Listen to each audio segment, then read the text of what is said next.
Oke, yuk kita bahas satu kesalahan yang paling sering banget orang lakuin soal Bitcoin. Kesalahan ini tuh kelihatannya bijak, kelihatannya penuh perhitungan, tapi sebenarnya ini yang paling bikin rugi. Ini soal kenapa kamu harus mulai staking sekarang sebelum nyesel. Gini ya, masalah utamanya tuh bukan orang yang terang-terangan bilang nggak mau. Kebanyakan orang nggak langsung menolak Bitcoin mentah-mentah. Justru, yang mereka katakan itu jauh lebih berbahaya. Sesuatu yang kedengarannya masuk akal banget, tapi dampaknya, wah, bisa fatal. Mereka bilang, nanti aja deh, atau gue nunggu dulu. Nah, di sini kita bakal bedah abis-abisan kenapa kalimat yang kedengerannya hati-hati ini justru adalah jebakan paling mematikan.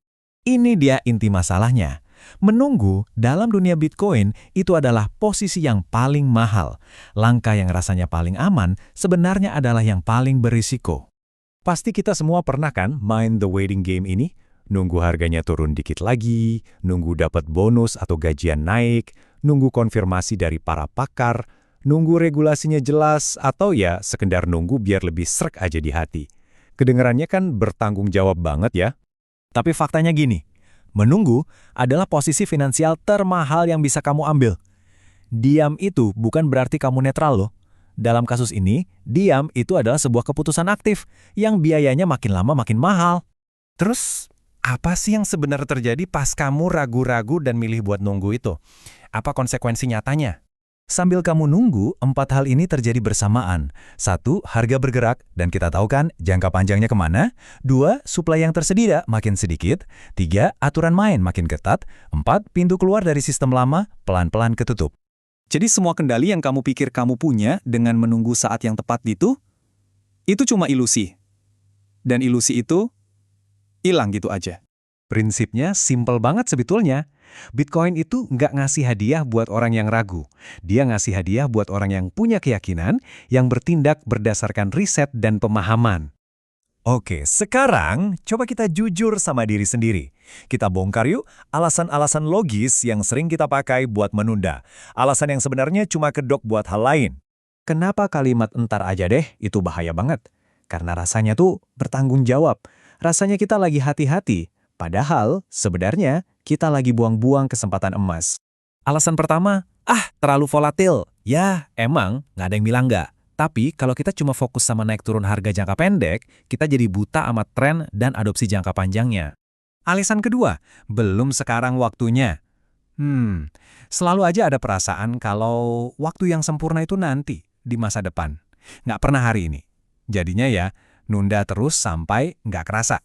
Dan yang ini nih, yang sering banget. Cuma $20 nggak bakal ngaruh. Padahal, konsistensi dari hal-hal kecil inilah yang jadi pondasi semua pencapaian besar. Semua alasan tadi itu bisa kita sebut ketakutan fiat. Ini tuh respons emosional, bukan logika. Cuma dibungkus aja biar kelihatan pintar dan rasional. Intinya, menunggu itu cuma cara lain buat bilang nyerah, tapi ditunda-tunda. Kamu pikir lagi main aman? Enggak, kamu justru lagi ngasih keuntungan kamu ke orang lain yang berani ambil langkah. Oke, cukup ngomongin masalahnya. Sekarang di mana solusinya? Ya, kita ubah mindsetnya dari ragu-ragu jadi yakin dan bertindak. Bedanya tuh jelas banget, lihat deh. Orang kebanyakan butuh izin, ikut-ikutan tren, dan ya cuma sibuk scrolling tanpa arah. Tapi seorang staker, dia jalan tanpa nunggu disuruh, dia lihat peluang dari awal dan dia konsisten menumpuk. Nah, kita sampai di bagian paling penting. Ini pilihan kamu. Dan ingat, jendela kesempatan ini nggak kebuka selamanya. Kenyataannya tuh simple kok. Kamu nggak harus mulai dengan modal gede. Kamu juga nggak perlu koar-koar ke semua orang. Kamu cuma perlu mulai. Sekarang juga, pilihan kamu hari ini itu jadi kenyataan kamu besok. Sesimpel itu. Kata-kata nanti aja deh hari ini, besok bisa jadi penyesalan. Ya telat deh gue. Setiap satoshi yang nggak kamu kumpulin hari ini, mungkin besok udah nggak bisa kamu dapetin lagi. Jadi, pertanyaannya balik lagi ke kamu, masih nunggu apa lagi?